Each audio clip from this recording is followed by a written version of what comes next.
Welcome back to Dirty Garage Mods. What you see before you is a 95 Ford Ranger. I'll get with about that here in just a little bit. I am recording this on a new camera I just recently ordered through Amazon, so I'm hoping that it's actually recording to the memory card. I did not like how the memory card went in. I'm not a big fan of it, and I may be ordering a replacement because of it. But however, this is a newer camera. It's 1080p. My old camera was too, but my old camera, which I'll still use in other videos and possibly on this series here, what had happened to it was I was actually taking it out of this mount that I got this one in, and it fell on the ground and broke open a little bit. I put it back together. Memory card went flying everywhere, and anyways, needless to say, I thought it was a goner, but however, it did work. It was recording with a slight blue tint, which I'm guessing the lens is cracked or something like that. But anyhow, this here's a new wide angle knockoff GoPro camera, but it is functional, so as far as I can tell. Anyways, what we have here is a 95 Ford Ranger. I purchased off of a friend of mine. He purchased off of a friend of mine, and I somehow ended up with it back. Back last summer, I was pulling a trailer with a big zero-turn trailer on it, or zero-turn lawnmower, taking it to have it repaired, and the clutch slave cylinder went out on it. So it just sat in the yard, and I didn't feel like messing with it. I still don't 100% feel like working on it, but however, it's a warmer day, and before I go to work, I figure I'd work on this for a little while. I'll be taking you guys through the steps of what I'm going to be doing on it. I will be pulling the transmission out here. It may not happen very soon, but I'll be pulling the transmission out, and since I went on Amazon and I ordered a clutch slave cylinder, but also a clutch kit, it came all together. Link will be in the description for that. This is for 95 through 2011 Ford Rangers and Mazda trucks, I think. Like I said, the link will be down below. I paid $124 and change and shipping and all that crap to get it. But anyways, not a bad deal. It's a decent looking clutch. It's got a 12-month warranty on it and all that. So, I mean, if you're looking for a clutch kit or whatever, this was a good deal. Everything was included. Go to your local auto parts dealer, and I guarantee you're going to pay over $300 for it. It's well worth a few days waiting for it to come in. So, anyways, we'll jump right into this here in just a few minutes. Okay, so we're back.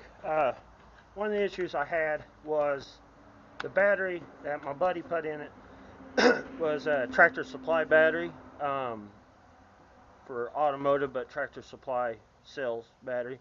I don't recommend them.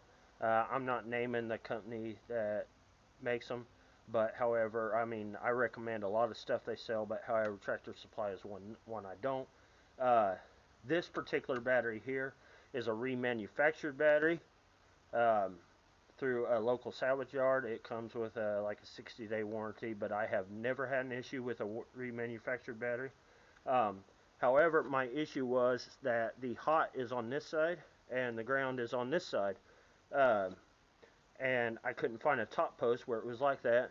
I actually ended up buying a good interstate battery to put in here, and it was not functional for what I needed, and they didn't have the correct posting. So what I did was I bought a side post, which is just fine for this application. This is just an old beater truck. It don't matter. It don't have to be anything fancy. So what I did was I went out and I bought some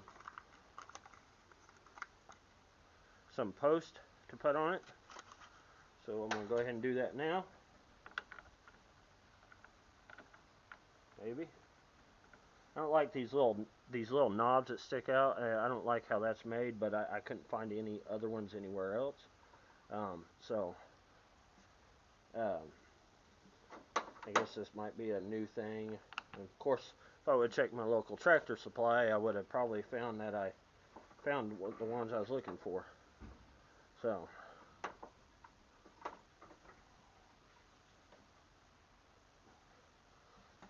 well, it didn't take much to tighten them down. Let me grab some pliers. Don't want to over tighten them because you can strip them threads.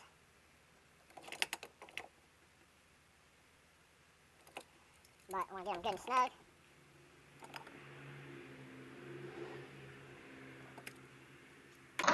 And if you guys want to see more automotive related stuff like this, I'll link a few other channels down below. Chris Fix is a really popular one. I'm sure you guys have heard of him, but if you haven't, I'll link him down below. Jenny's Garage, another good one. He does a lot of like dirt bike and small engine stuff. You know, he's all around good mechanic, stuff like that. But like I said, I'll link a few channels down below in the description. Also, my Amazon link for the clutch kit and all that. And then these post things here, the replacement things I got here, terminals. I bought these at a local parts dealer, but I will link the parts down below. So if you guys are looking to purchase through Amazon, you got it.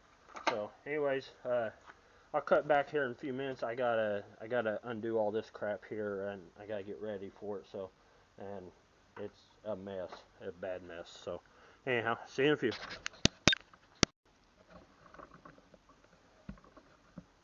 Alright, so here we are again.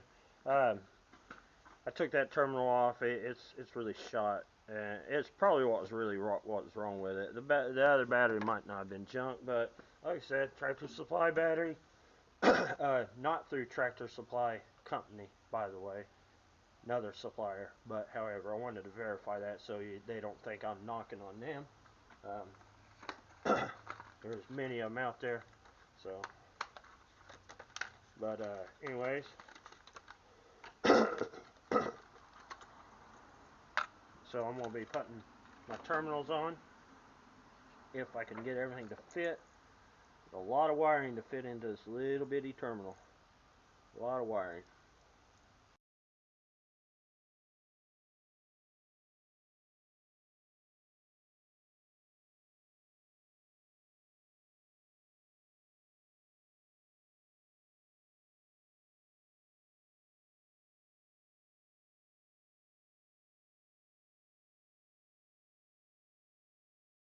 Oh, by the way, this truck has 251,000 miles on it.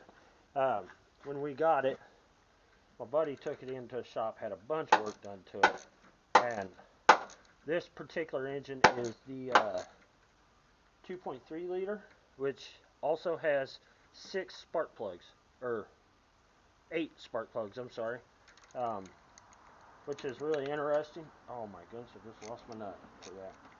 I'll get it in a minute. Never in my life seen a 4-cylinder with 8 spark plugs before, but I mean, hey, whatever.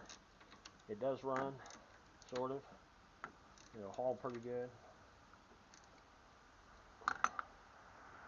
See if I can find that nut.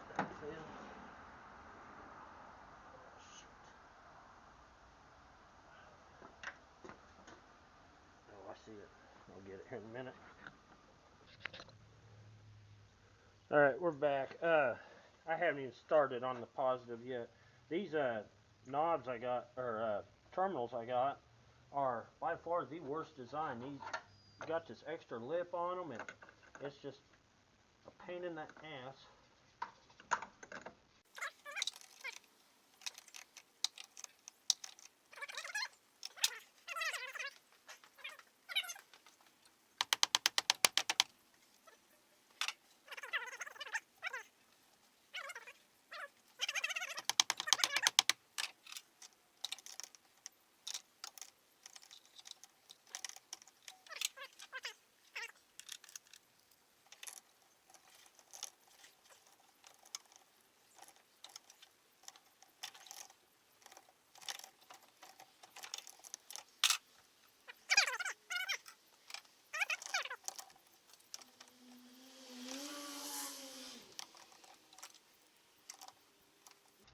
By the way, FYI, if you're a fan of Pittsburgh tools, buy the better version of these. These here are absolute junk. They don't hold up. This is actually a brand new pair, and they just don't hold up for nothing. They're real flimsy. They don't want to grip, nothing. Only good for stuff like this a little bit every now and then, but not even really good for that either. So, anyways, but yeah. Alright, now we're going to go ahead and switch to the hot. It should be somewhat easier, I hope.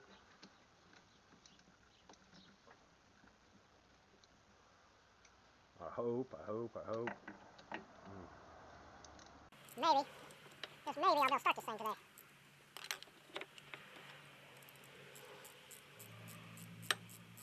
Need to be able to start it, warm it up every now and then. It's had the same gas in it I put in it 6 months ago, back in the fall, or summer. Anyways, there's the hot, it's pretty bad off. That's the ground, it's bad off, so. And we'll go ahead and hopefully this will work.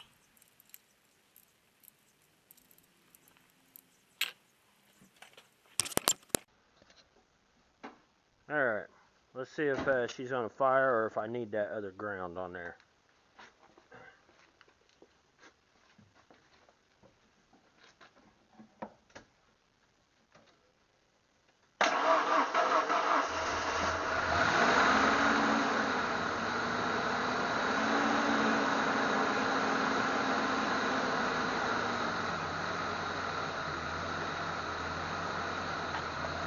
There she is.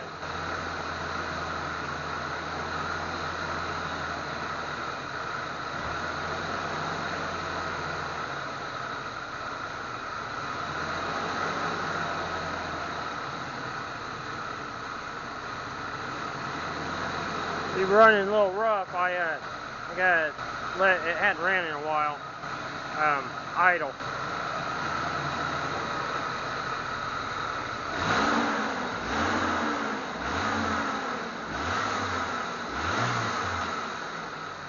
Like I said, these terminals, I'm gonna replace them.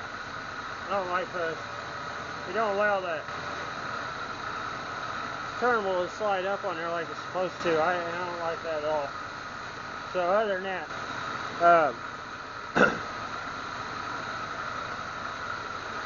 ain't too bad.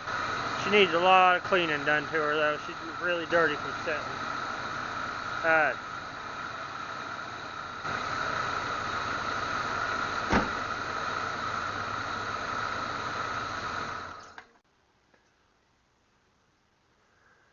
So anyways, like I said, I'll be jacking this up. It will probably be Sunday. This video here will post Sunday at the latest, possibly tomorrow evening, Saturday the 10th, more than likely. But anyways, like I said, all the links of everything that I'm using in this project will be in every single description throughout this build series. So if you're interested in any parts or needing parts for your little Ranger, Mazda, whatever was the equivalent for this vehicle, you can go down below in the description, click the Amazon link. There'll be a description for each link. Also, down below is my Patreon. It's www.patreon.com, Dirty Garage Mods. You can go there if you want to support my channel.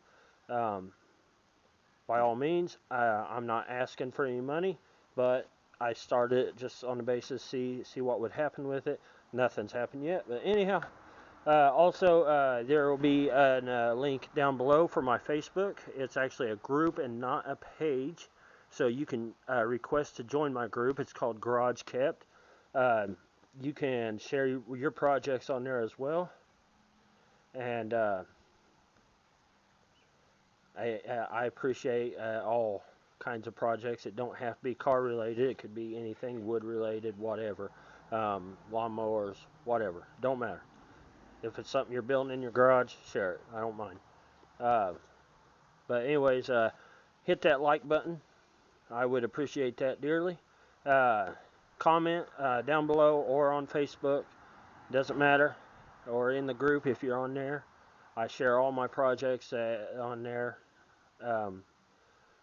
Also, subscribe. That's a big one. I'm pushing for subscriptions this year. I need a lot of subscribers, so I'm trying to boost my subscribers up quite a bit. And share this video. Share it with someone that might be interested in doing the same thing. This here is not so much of a DIY. It's more of a how-to for me. This will be my first time ever doing a clutch. I have done engine swaps, transmission swaps, stuff like that. But I've never done a clutch. So anyways, like I said, I'll see you guys in the next video. Thanks for watching. Have a good day.